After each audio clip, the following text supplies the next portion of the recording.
एक ऐसी आवाज़ जो हर गीत में फ्रेश लगती है, लेकिन हर बार इसे सुने तो इसके साथ नाता पुराना लगता है। आवाज़ में सादगी भी है। आज मैं इनके उस गीत के बारे में बात करने वाली हूँ जो कितनी बार भी सुना जाए मन होगा एक बार और। वो धुन, वो लिरिक्स जो लगे कि इन्हीं के लिए लिखे गए हो, इन्हीं के लिए वो धुन बनी हो। फिल्म आशिकी 2 और आवाज़ अरिजीत सिंह की, और गीत आप जानते हैं। ये गीत अरिजीत को कैसे मिला, मेकर्स को जिस आवाज़ की तलाश थी इस गीत के लिए, वो अरिजीत पर आकर कैसे खत्म हुई, आज यही बताने वाली हूँ रील नहीं रियल स्टोरीज में।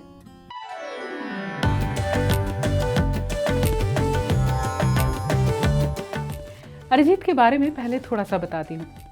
घर पर म्यूजिक का माहौल था, माँ गाया करती थी। कब गाना शुरू किया ये याद नहीं, लेकिन जब भी शुरू किया म्यूजिक सीखने से किया। क्लासिकल म्यूजिक सीखा और कहते हैं आज भी प्रैक्टिस करता हूँ। 2005 में मुंबई आए, रियलिटी शोज में पार्टिसिपेट किया, एक रियलिटी शो जीता भी। लेकिन इंडस्ट्री में पैर जमाना आसान थोड़ा ही था। पहला मौका मिला मर्डर 2 के गीत के साथ, जो इरफान अली और सैम भट्ट के साथ ये गीत था।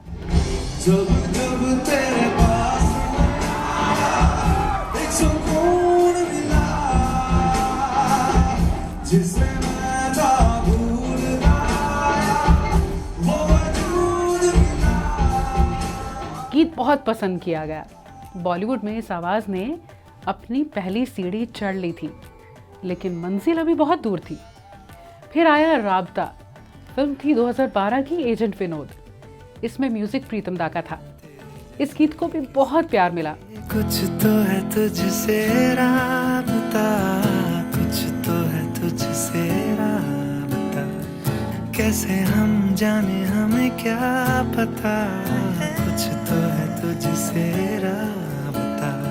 और फिर अगले ही साल आया वो गीत जो मानो अरिजीत के लिए ही बना था। फिल्म आशिकी 2 2013। मोहित सूरी ने इस फिल्म को डायरेक्ट किया था और विशेष फिल्म्स और टी सीरीज बैनर ने इसे प्रोड्यूस किया। गीतों के लिए म्यूजिक दे रहे थे जीत गांगुली, अंकित तिवारी और मिथुन। तुम ही हो का म्यूजिक मिथुन ने दिया था।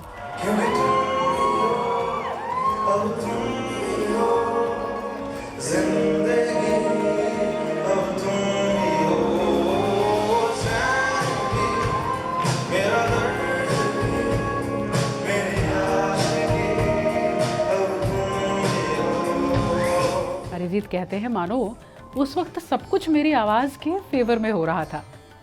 खैर, मिथुन ने एक इंटरव्यू में जिक्र किया था कि मुझे डायरेक्टर मोहित सूरी ने बुलाया और कहा ये गीत यानी कि टाइटल सॉन्ग फिल्म की सोल होने वाला है। जब ट्यून तैयार हुई तो मोहित को मिथुन ने स्टूडियो बुलाया। मोहित को ये ट्यून बहुत पसंद आई और पहले मिथुन की आवाज़ में ही रिकॉर्डिंग करके मोहित ने मुकेश भट्ट को सुनाई। मुकेश भट्ट ने मिथुन को कॉल किया, बहुत इमोशनल, और मेलोडी इतनी अच्छी लगी कि मिथुन से कहा कि तुम ही तय करो कि इस गीत के लिए सही आवाज़ कौन सी होगी, क्योंकि जो भी इस गीत को गाएगा वो सिर्फ इस गीत का सिंगर नहीं होगा, बल्कि फिल्म आशिकी 2 की आवाज़ होगा। अब ये तलाश भी शुरू हुई। मोहित अरिजीत को पहले से ही जानते थे, पहले मर्डर 2 में एक साथ काम कर चुके थे।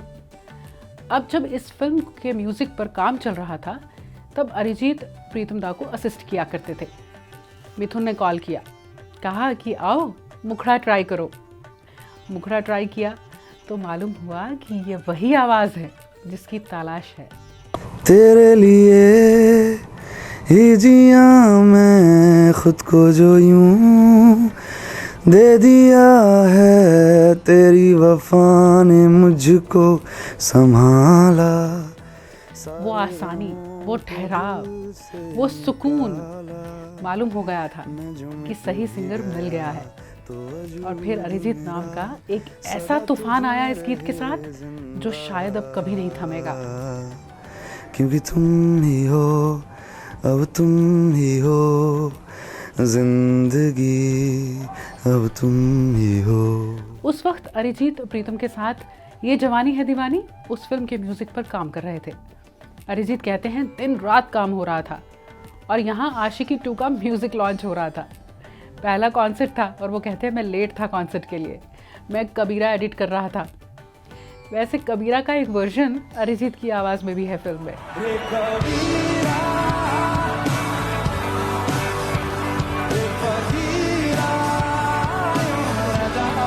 जो पहले स्क्रैच ही था, यानी उसे कोई और बाद में डब करने वाला था, पर ऐसा हुआ नहीं। चलिए, ये तो अच्छा ही हुआ। ये गीत बेंचमार्क है अरिजीत के करियर का। इसी के बाद अरिजीत कहते हैं, मुझे शोज़ मिलने शुरू हुए।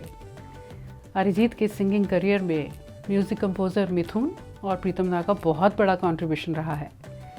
मिथुन कहते हैं कि अरिजीत मेहनत बहुत करते हैं। कोई चीज़ अगर वर्कआउट नहीं हो रही है तो फीडबैक लेकर फिर ट्राई करते हैं, बहुत इनपुट देते हैं, अपने कई आइडियाज़ होते हैं इनके पास। प्रीतम के ही कंपोज किए हुए गीत अरिजीत ने ए दिल है मुश्किल में भी गाए, और प्रीतम कहते हैं ये तय हुआ कि सारे गीत एक ही आवाज़ में होंगे। मेकर्स के साथ ये तय हुआ। 5 गीत हैं फिल्म में, जिसमें से 4 मेल वॉइस में हैं, और गाने में बहुत सारी वैरायटी है।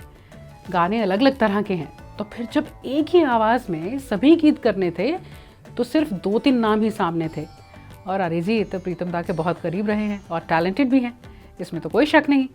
हालांकि ऑडियो वर्जन में आपने और भी आवाज़ें सुनी होंगी। कहा जाता है बुलेया पहले जुबिन नौटियाल ने रिकॉर्ड किया था, शूटिंग उन्हीं की आवाज़ पर हुई थी।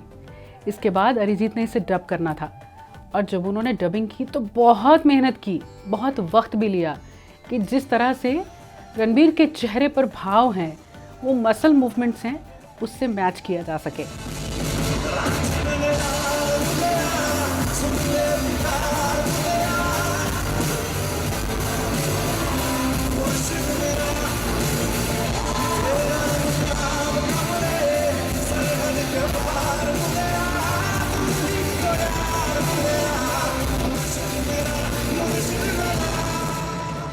अब आप भी अगर अरिजीत फ़ैन हैं तो शायद सोचते हो कि वो ज़्यादा गाने क्यों नहीं गाते। अरिजीत कहते हैं, जितने भी गाने मेरे पास आते हैं मैं सभी गाने नहीं गाता, कुछ के लिए पोलाइटली मना कर देता हूँ, जो पसंद नहीं आए वो छोड़ दिए। ये आवाज़ एक ऐसा तूफ़ान है जो कभी नहीं थमेगा। कई सेलिब्रिटीज़ कहते हैं, जितनी म्यूज़िक की समझ अरिजीत रखते हैं, जितना अपना काम वो समझते हैं, जितने प्रॉमिसिंग सिंगर वो हैं, जितना अपने डायरेक्टर को समझकर गाते हैं, जितने वर्सेटाइल हैं, यकीनन आने वाले कई साल इनके नाम होने वाले हैं म्यूज़िक इंडस्ट्री में, और इनके गीत हमेशा अपनी जगह बनाए रखेंगे।